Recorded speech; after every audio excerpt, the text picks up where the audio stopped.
the city council work session of Monday, July 25th. We have interim fire chief Armstrong with us as well. Hey, Doug. It's like David, you're online. Can you hear us?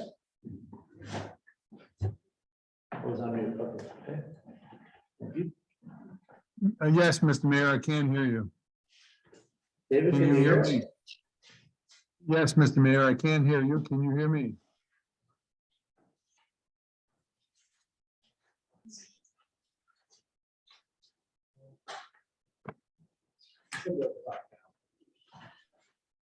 David, can you hear us, please? He said he can hear us, but I don't think we can hear him. Is the I can hear you, Mr. Mayor. Can you hear me? computer volume up? Yes. And the TV. Let's try and do the TV.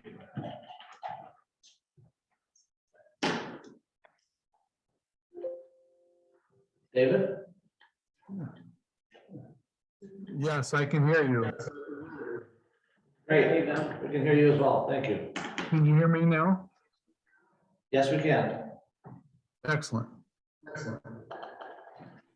I'm not sure what was happening there, but I'm glad it's fixed.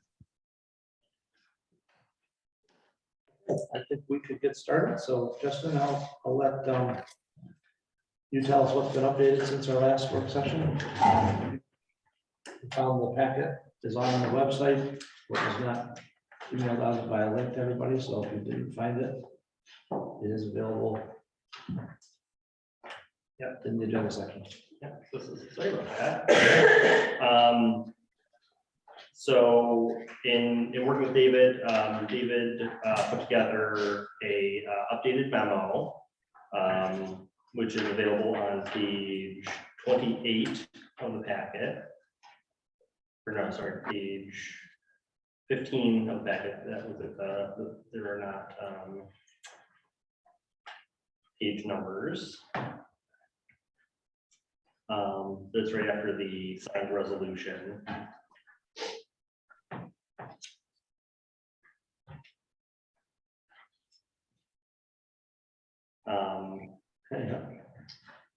And then David also provided updated spreadsheets that provide breakdowns in the square footages and cost of the square footages for each type of use within the building. And he did that for both MAV site and the Main Street site. And then there's also additional renderings both after the cost breakdowns and also in the supplement. The one that's in the supplement was sent over today, and it's the 11 by 17 page. That includes additional areas that David thought could be potentially cut if we were looking to save money or save cost from the cost of the building.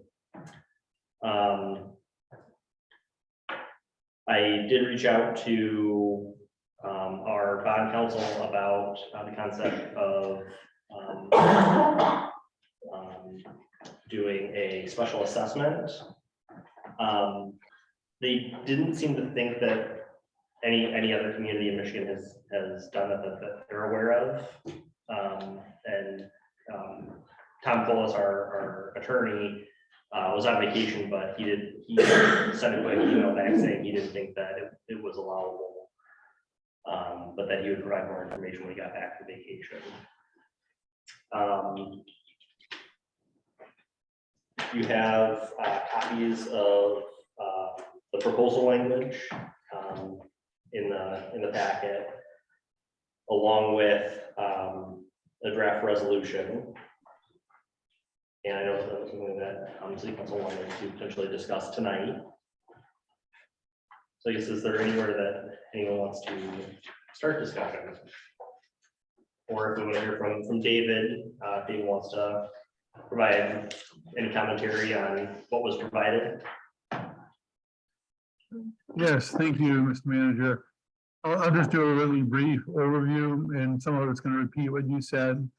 But I think the direction from our discussion made a lot of sense to help provide information that the group can use to move this along. And essentially, we have been looking at schemes, and the schemes were costed out based on construction components, which may not make a lot of sense in terms of if you reduce something, how does that affect functionality? So this budgeting looked at not construction components, but use group areas that I think you can relate to a lot more when you're saying, let's reduce a bay or living area or administrative area. So there's costs that are relative to that type of construction, material, volumes and heights, sizes, and construction approach. So that might help to say some of the things we looked at last week or 2 weeks ago, reducing this or that. Now these costs per square foot help you realize what that could mean. In addition to looking at the use group areas relative to cost, I looked at the good, better, best spectrum to outline the areas that we considered when we took the budget down to the pricing that we presented on the 11th. So in the memo, it indicates specifically some of those areas. They're general in nature, but those are the specific areas that we looked at. And there's always more. I just want to always say that if the numbers need to be lower, you can certainly compromise in addition to what we've already done. So I think with those two things, here's how we reduce costs previously based on construction elements, and then here's numbers or categories of numbers that you can look to maybe reduce the total project cost by reducing the building. And in the graphic that we sent over that Justin alluded to, which is the plan of the nav site, and I picked that one just because it was the easiest and most clear way to show you how we can change things. And there's a beige or peach color if you're looking at it. That represents the areas that we initially thought to reduce area of the building to arrive at the number we presented on July 11th. The blue and the green are areas we think that you could consider changing or reducing now, some which you can add on in the future if you want to, or if you find an arrangement where your neighboring communities can pitch in at a future time, you can add those components later, and those generally are the ones that are shared elements of the fire station. And I indicated in my memo there were 5 points in the revised memo I sent today that additional reductions could produce a lower first cost. And I wanted to point out one in particular that's a little confusing, or maybe the way I said it could be confusing. The training room, which was designed more in the interior space of the building, could be maneuvered to be on the outside walls, or at least 2 outside walls of the building. So a future edition of it could easily be accommodated, and not including it today could easily be accommodated with a full functioning station without it. So that was one thing I wanted to point out. The other thing I wanted to try to clarify, and I don't have a graphic for it, I state reduce main station, eliminating park restrooms and new fitness by utilizing the existing lower level, or LL. So for the main street, I was looking to find a way to do something to reduce cost, and in doing that, I'd be reducing square footage, and that's the way I accomplished that. And then that one little bullet point might not be clear, so 2 restrooms on the park level we would eliminate. And the corresponding square footage directly above that was the new fitness space. And we would eliminate that, so it wouldn't just be an overhang. But there is space in the existing lower level that we previously test for fit that space, and we put it in there. So we'd still have the fitness. It would just be within the existing building structure, but we wouldn't have the lower level park public access bathrooms. And that's a savings for that site. Well, that's kind of in a nutshell, everything we did. I will say the budgeting approach of use categories is not normal and customary. So it was a little bit of a wiggle waggle, zig and zag to get to it. But I certainly see the benefit of having it. And it's a concept budget based on those functions. And hopefully it will help you guys make some choices.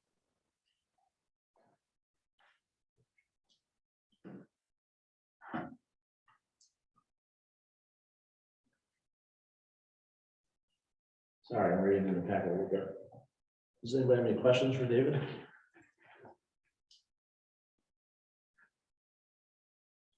The question for Marie. Okay. Marie, I have a question for you. So talking about how much 1 mil generates, in the packet, it says it's 244,769. I don't know how to say this word, ad valorem. Ad valorem, just not, Ad not valorem. active. And but it says DDA capture is removed. Do you happen to know what the DDA capture is? I'm just curious as a point of comparison. Oh, you mean, For a mill. I can get that for you, give me a minute. Okay, that's fine. It's basically another 35 million. What? It's another 35 million. Approximately. Okay. So do you need to look or not? But then how much a million, or how much 1 mil would generate? I'm just curious. Like in the same unit. Well, 1 mil would then generate 35,000. 35,000. I'm not good with math and zeros. I'm sorry. No, it's okay. I'm thinking of third, so 244 million. Right? It's Which 244,000. would be 244,000, so 35 million would be 35,000. Just 35. Addition. My computer doesn't want to run off. No, that's fine. I might be off a little bit, but I think the amount, we just looked at the DDA budget a couple weeks ago, and the total value of the DDA properties is up to about 51 million. The base year, I think, was like 16. So that's where I'm getting my difference. 51 minus 16 is 35 million. Okay. I think that's missing. Okay.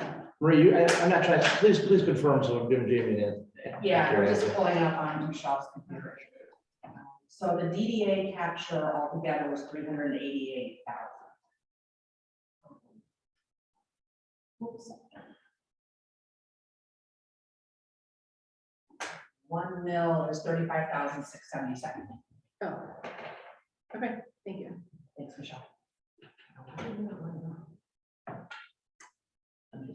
One thing I did just for myself, and this is something I'm happy to have Marie confirm, I didn't want to take up her staff time doing it, but she did help get me the data.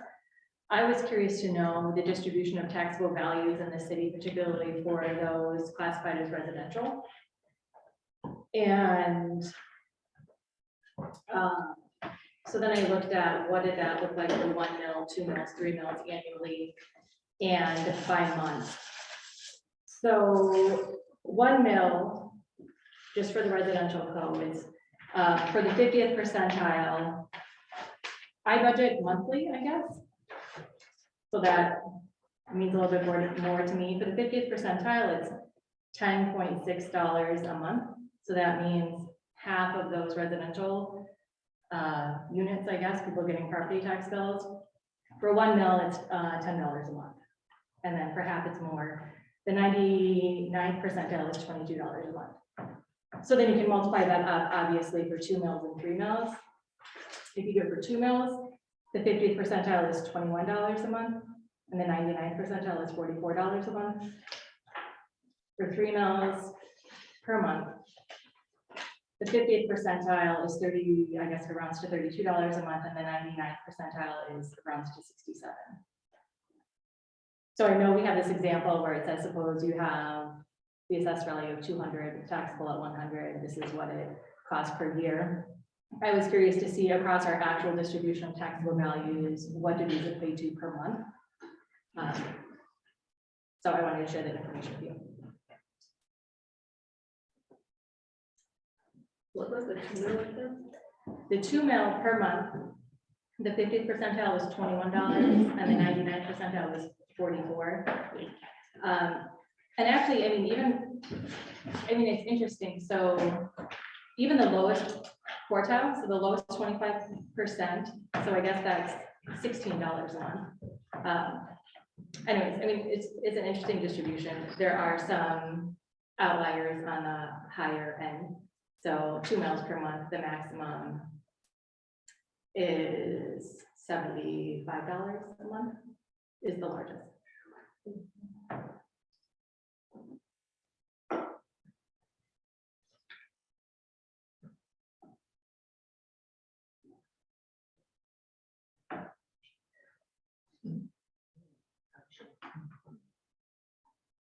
So then Marie, these non-residential properties, they would still be subject to this millage? Yes, And who, like, what are those? Those are like the people in the business?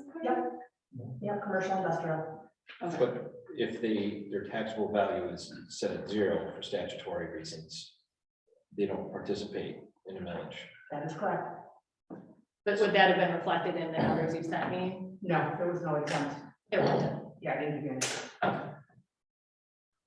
And so for the staff to do, this is a nice lead, I don't practice or anything, but the reason why I was pushing for exploring special assessment option is not to fully fund it, but to partially fund it. I'm a firm believer that the folks who receive benefit ought to pay equally into that. And with our tax system, it's not now. So someone who's bought a house near me, 5 years after me, is going to pay a substantially more rate to this. Properties that pay 0 property taxes, who will get a benefit for fire service improvements, will also pay 0.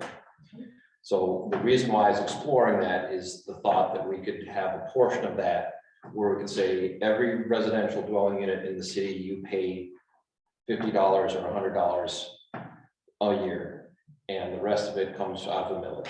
And if you've got commercial property, we figure something else out. So that would include properties, or could include properties that are otherwise tax exempt, that receive benefit.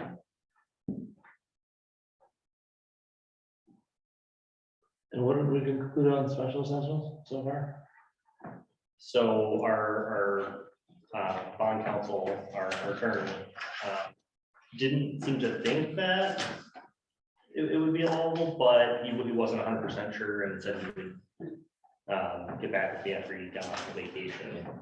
The key thing, townships have very specific enabling legislation for special assessments. It basically says you can do a special assessment for this or this or this or this. And the key thing is that there needs to be an improvement in your value of the property. So that's why townships will do it for funding fire and police, because they believe there's a nexus between, you got fire protection, that's better, your house is going to be more valuable. If we do this for roads, your house is going to be more valuable because you're not going to destroy your car. Cities are a bit weird, especially home rule cities. So I do hope they continue to explore that.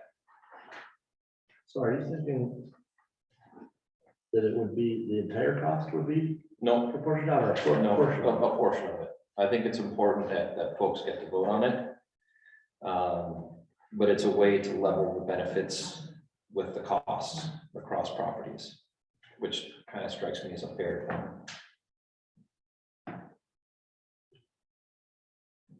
So somebody put section 1101 in there, 1101 on page Yeah. 23. Council shall have the power to determine the necessity of public improvements within the city, to determine that the whole or any part of the cost of any public improvement shall be defrayed by special assessment upon property. portion of the benefits derived or to be derived.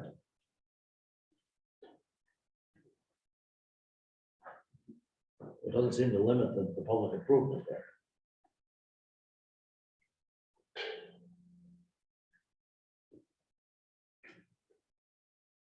And it's prescribed by ordinance, which means that would be subject to like public hearing. But there's not, is there a vote on an ordinance, or, I mean, aside from our own, or just a public hearing? Would be subject to referendum. After, if city council were to adopt it, there'd be a 45-day referendum period.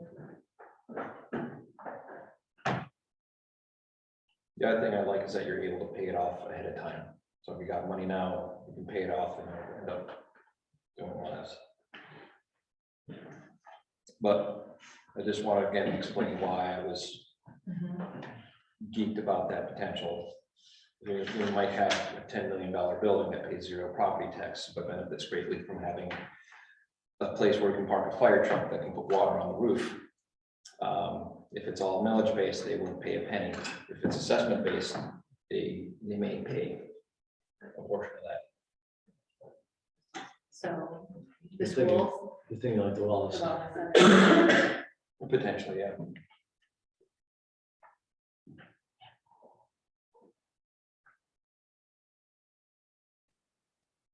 What percentage of the overall would you think would be special assessment? I don't know. I didn't go too far down that hole until we found out whether or not we could do it. Probably not more than half. It feels, I think folks would be not happy to think that council could just do that on their own. Personally, I think we got elected to make tough decisions if we have an opportunity to do it. I was very upset when the state of Michigan said, oh, we can't raise taxes to fix roads. We're gonna have to punt to you guys when they actually did. They just didn't want to do something. So that's for the discussion. I think probably over half is a tougher ask. Something a quarter, a third, or whatever, supposing we could do it. But then we'd be subject to needing 2 votes, right?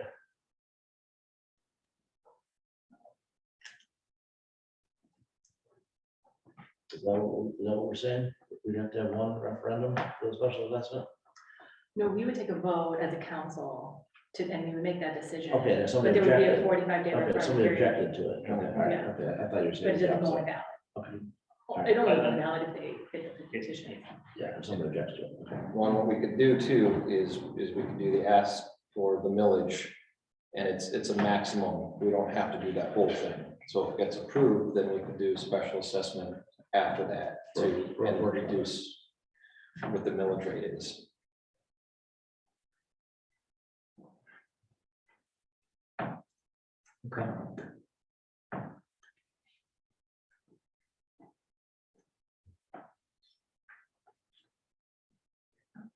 I'm curious, did anyone call their insurance company to see what your rate would go down per month? If our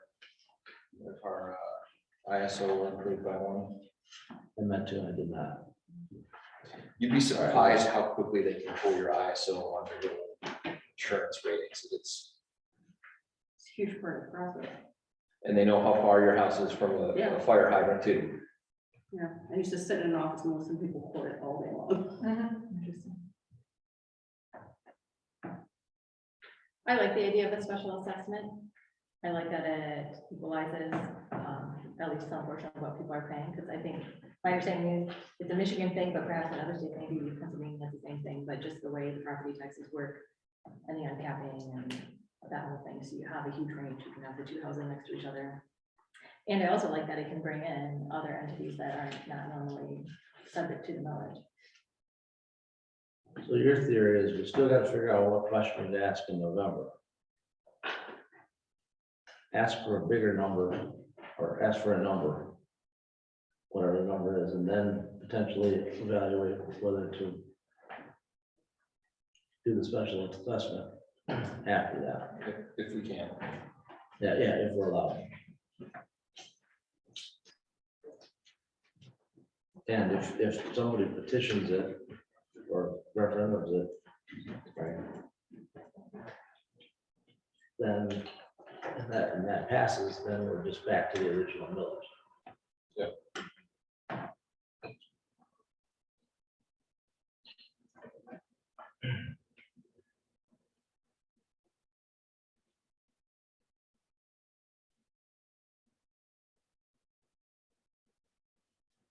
an interesting thought.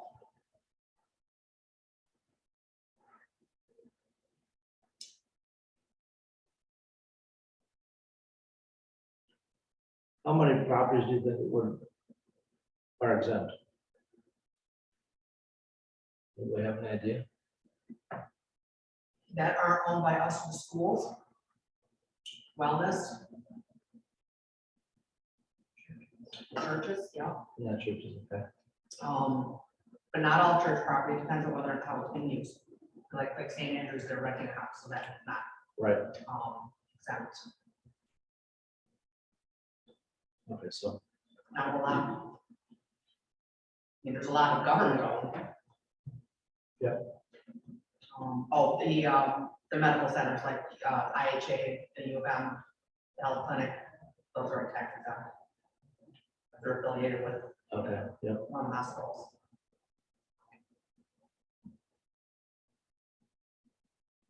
Okay, that gives me an idea. Yeah, thank you. Thank you.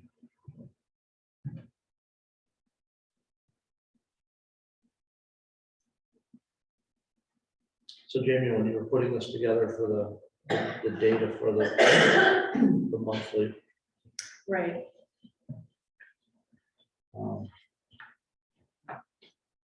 what was your conclusion from that? Or what was your background? I just wanted to get a sense of what the distribution was, because I think in one meeting, I just sort of offhand said, oh, so maybe there's home value of 400, okay, that's $50 a month. I'm just trying to, just trying to come to a conclusion.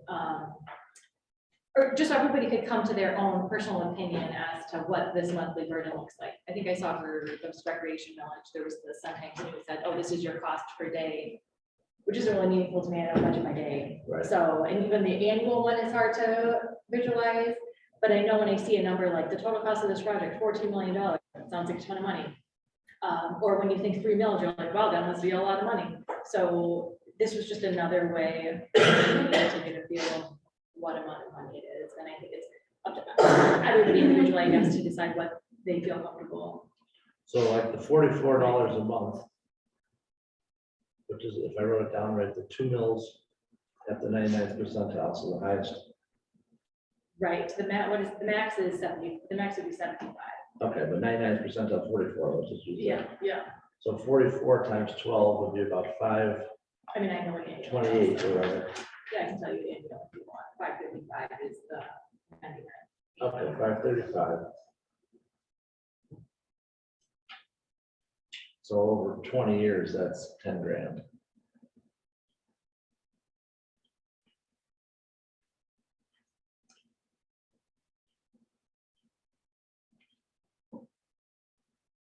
And the 50th percentile would be about half that. Or to do before annual. Yeah, so about 5 grand. Not adjusted for inflation.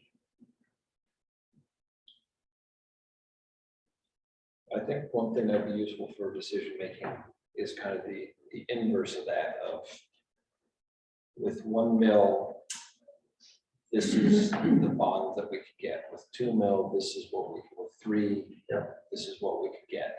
What, I was trying to think back, I was trying to think about the total paid versus your special assessment concept.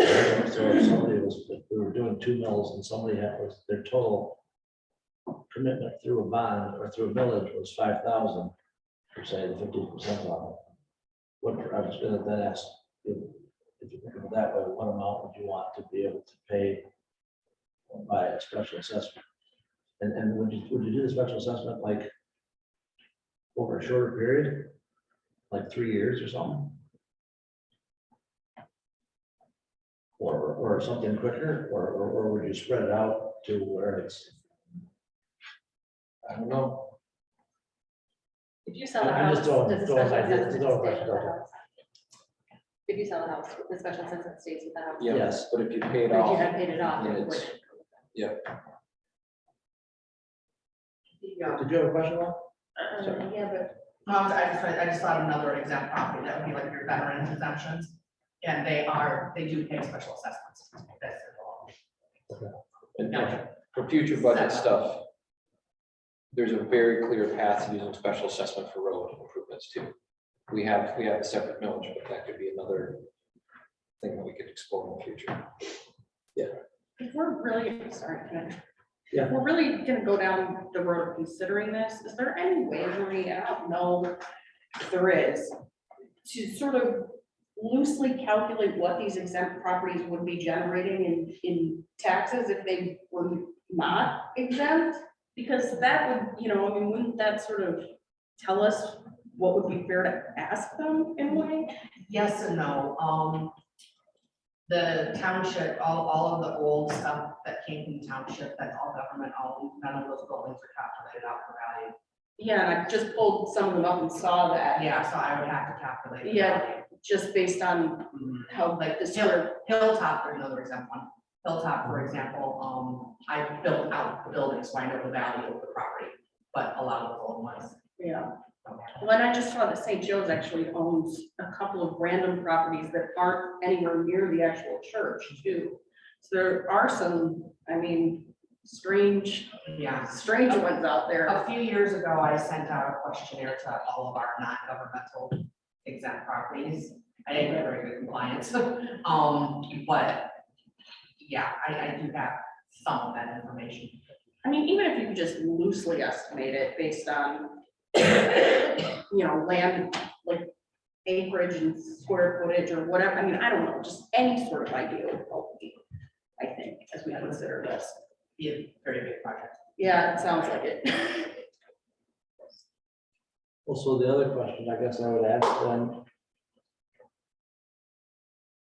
is if we're talking $254 a year for the 50th percentile, you say 535? You know, do those numbers seem doable?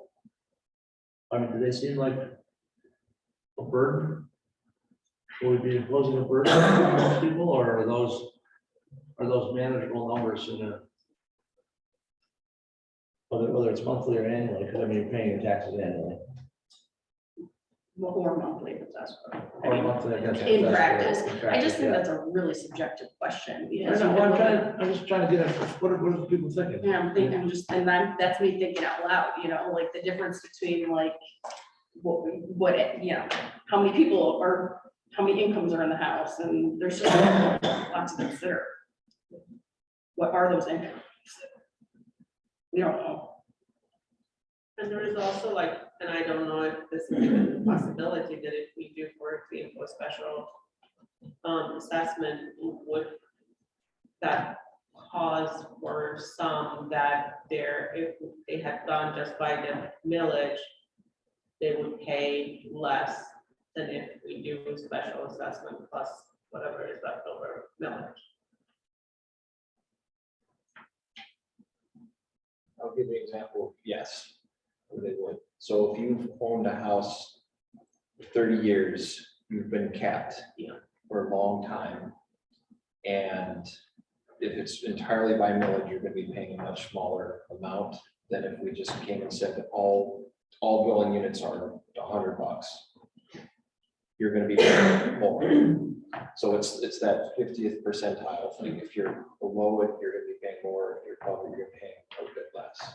Well, but it's more a metric of how long have you owned your house here. Do you think this is too complicated? I mean, if we're asking, if we're gonna go out and ask for money, and we're already having and this is not because I think the people of Dexter aren't smart enough to grasp this, but like, you know, this is not unique to this city, just engagement in this type of discussion is not the norm for most citizens. So if we're gonna go ask them for money, I don't know, is it too complicated? I'm just, again, just sort of thinking out loud here. And no, I see that point, and you're right, and that's one of the comments was this sort of thing becomes contentious, because then there is how much would we get from people, from those exempt properties with a special assessment.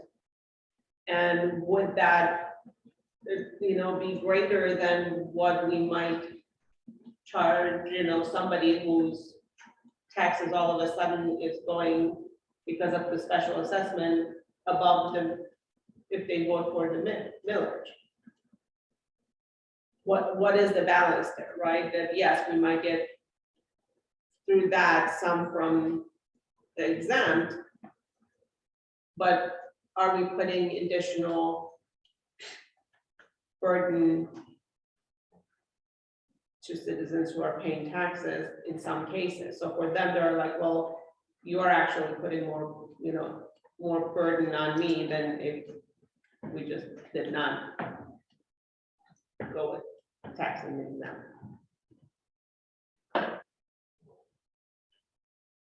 I was just, all of my questions are just to make sure I understood the mechanics of how we might implement such a thing. I think that's, the key question still is, goes back to what Zach was saying, sort of the inverse is what do we want to ask for initially? That to me is the whole deal. No, I agree. I think it's just if we are thinking about there's some additional thoughts that cross my mind. I think exploring it is not a bad thing. But with the 45-day that we need to give to it, if the language we want to put on the ballot should not be based on that. Right. No, I wouldn't say anything about that. That's a question. That's a follow-up question. So we could think about it, if we're lucky enough to get the thing passed. So the question, is that too big of an ask? I'm of two minds on that. So I grew up single mother, 2 kids. We got the little ticket to go buy our school lunch. We didn't have a card, so it was discreet as we stood up and here's our ticket, we're poor. When I was in college, I had to buy food based not on how the volume based on the cost, but I looked at how many calories per dollar. So I ate a lot of dollar burritos and dollar pizzas, which probably wasn't very good at all, which probably destroyed my insides. So I understand and feel that pain. When I look at though the median income for the city of Dexter these days, based on the census and our survey that we did, its median is 200,000 a year. Median, that means half the people, half the households are more than that. And it seems to me that that's not so large in comparison to that. And we do have tools for those folks who may be distressed. We can raise our hardship exemption to 3 or 3.5. So if it does pinch someone, we have options to provide relief at the back end, so folks don't lose their houses because of this. So I personally don't think it's too big an ask today in Dexter. And I was doing the math last time in 2020 when we were getting ready to do 2.9 mil. It would still leave us at the lowest millage rate in any incorporated entity in Washtenaw County. And I see some faces there. The way I calculated it is because City of Chelsea, they don't pay for fire as part of theirs. So I included the cap millage in that in what they pay. So I try to get as close to apples as possible.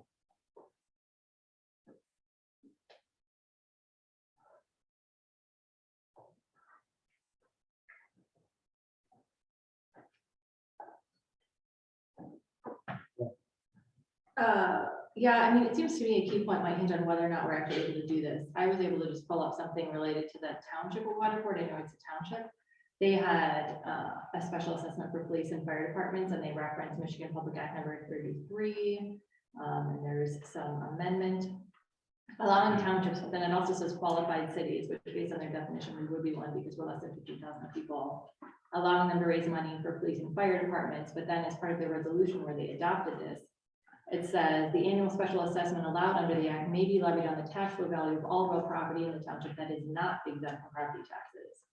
So again, I cannot say for sure whether this actually applies to us, but given that this happened in townships, I'd be curious to know if it is permitted, would we also not would these non-exempt properties be included in a special assessment if it wasn't here? Yeah, so with special assessments, you can really, it's a grab bag on how you want to do it. You can say, based on frontage, if it's roads or sidewalks, you can do it on one property, we just split the cost evenly, or you can base it on the value of the benefit.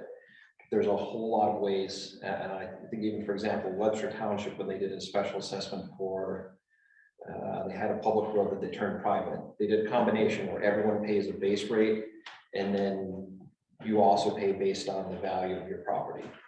So there are all sorts of ways. But here, this was saying that you cannot levy it on properties that are exempt from property taxes. If it was a millage-based special, then yes. But if it's a more flat rate special. Okay.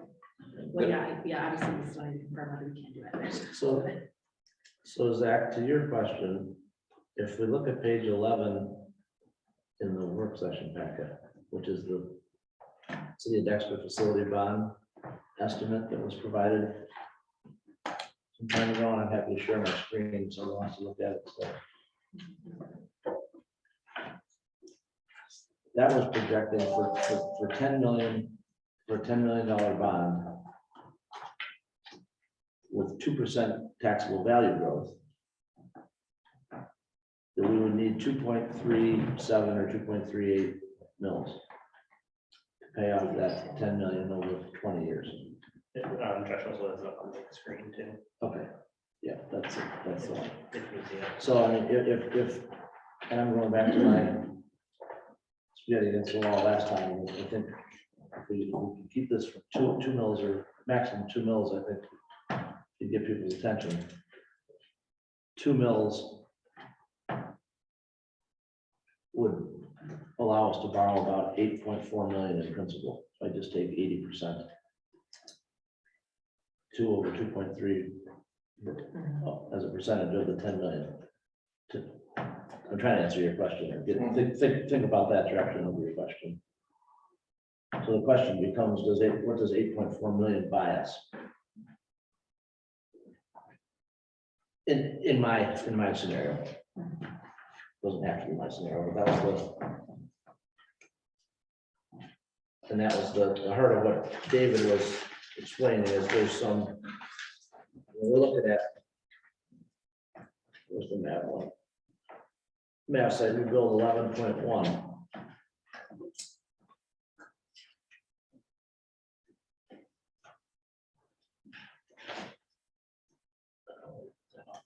Page is on, But then it was updated in the packet. Well, for like the reduction, I guess. Yeah, I wanna- You're starting from the original. yeah, I wanted to start, well, because the reductions aren't the same, like the sheriff reduction. Yeah, so 11.1, if you don't do the sheriff, that's 741,000. And then I think the other ones.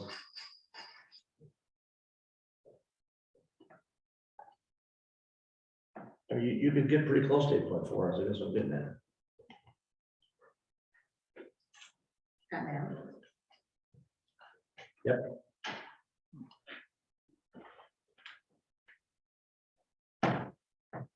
And I ask all of you to think about that too. I mean, if I'm understanding the reductions, if you just take the sheriff option that's on page 18 of that packet, 740.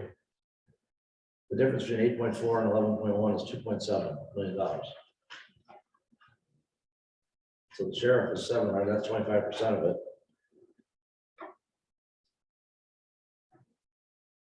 You reduce the days and you reduce the training space, that's another 1.7. You're pretty close right there, so I'm getting at. And, there's percentages, some of these are percent of the above, so it goes down. The soft cost goes down and the total above it goes down by a certain. Well, and wasn't there a build option that we basically said, like, here's the money we have to spend? Yeah. I don't like- manager at risk. Substitutions are made along the way or things like Yeah, that. that's where the magic happens. So that's how we did the sewer treatment plant. Yeah, yeah, that's something that David has talked about before is he can really design to our budget. So if we set the number, he can find a way to hit it. But I think in his kind of preferred process, it would be a design bid or a design bid build all built into one with a construction manager, where the design team, the construction manager, and the contractor are all working together to hit a number, kind of what we did with wastewater treatment plant. Are these bonds with today's rates? These were as of, I think I want to say a month and a half ago, 2 months ago.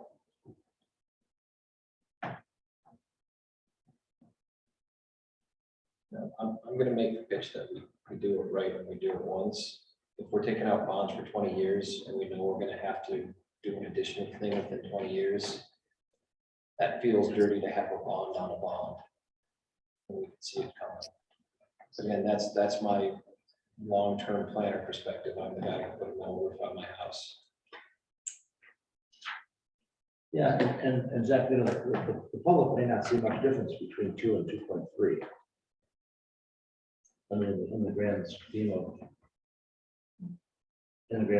things, 2.2, even if you got to the 2.3, you could borrow 10 million. I don't know, that's why I was asking the subjective question, how does that feel to people, you know?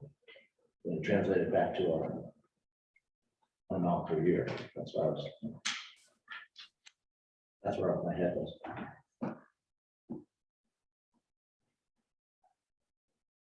It's kind of unrelated, but it occurred to me when the gentleman came to talk about Sloan Kingsley saying, oh, we're waiting for, you know, the older folks to downsize, you know, move out of their 2-story homes.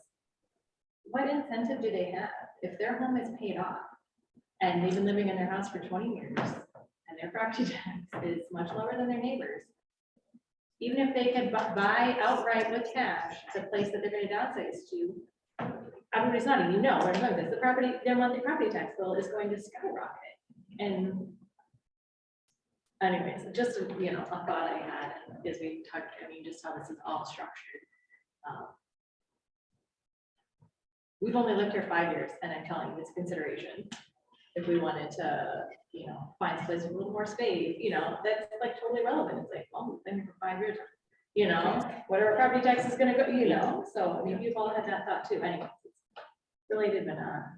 Well, I actually know people in Industrial Crossing that when they built there, in their 50s and 60s, you know, their ages, they built it in a way that then they would be able to add accessibility and things like that for later on, so they don't have to go through all of that, you know. Yeah, and Jamie, I've definitely heard that from a couple of my neighbors, that, you know, they looked at places, they wanted to downsize, and it was absolutely not worth it.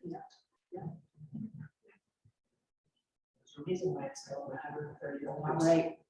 that I've lived in since 1992. Yeah. So we need a citizen initiated state law petition. Okay, well, we do have this item on the agenda again.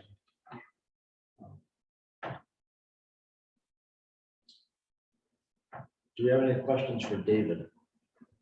Since we only have a few minutes before regular meeting would normally start.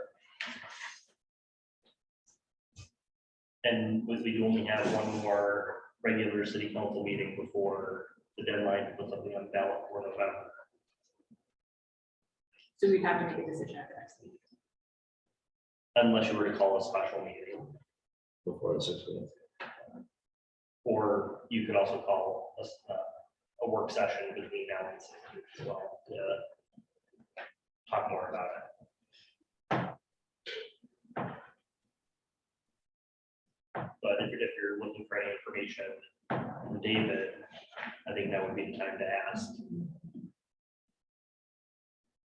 well, just for my quick math, we have 188,000 or so from the sale of Hilltop.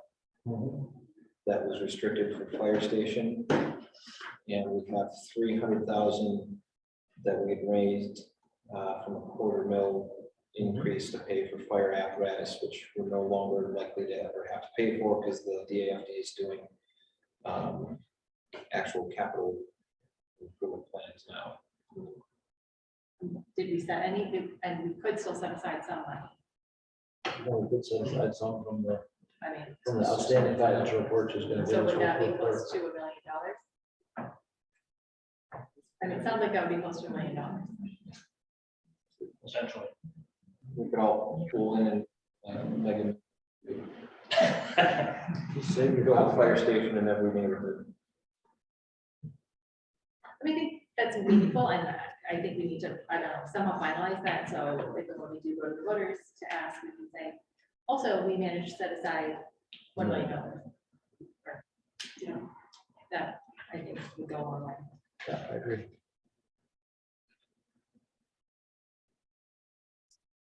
Well, if we could set aside $1 million, the ask could be 10. But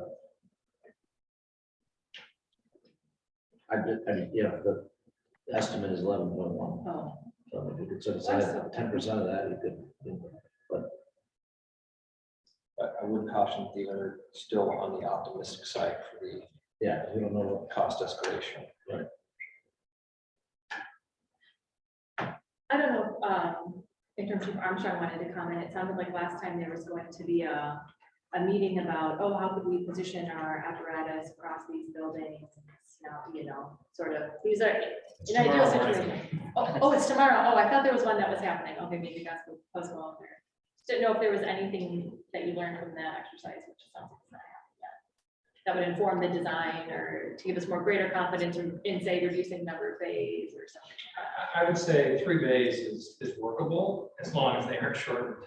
And I see both happening or proposed here. It's both reducing the number of bays, but then shortening them to sort of 1.5 bay length. So you'd be okay with 3, but double. Now, that would preclude us from being able to put a medical response vehicle in there. It would what? Would that preclude us from putting a medical response vehicle, If we an had, ambulance, if we had which. If we went to 3 double, if we went to 3, because all the spaces would be taken? I mean, not if you can, you know, reverse one and one get out of the back. You know, I'm assuming that there are 3 drive-through bays. You're saying you think you have enough room?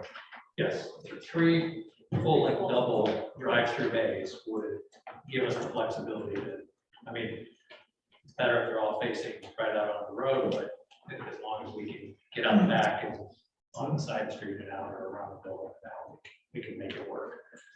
And so we've talked about the training space that is certainly reasonable to consider downsizing that out. We can get access, you know, we can look for access to something somewhere else to use on the occasion when we need it.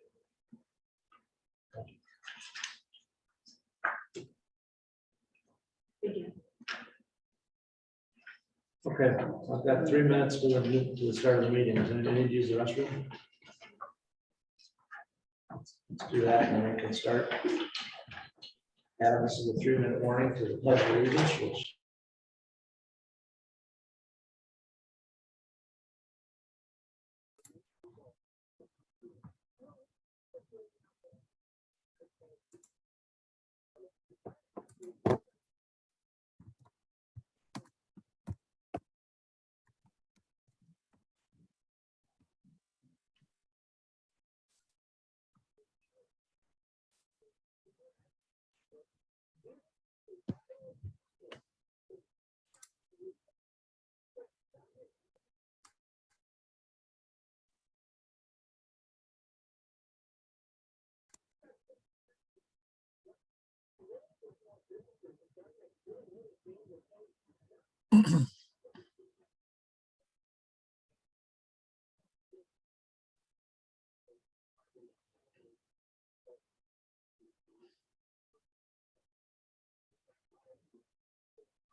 Thank you.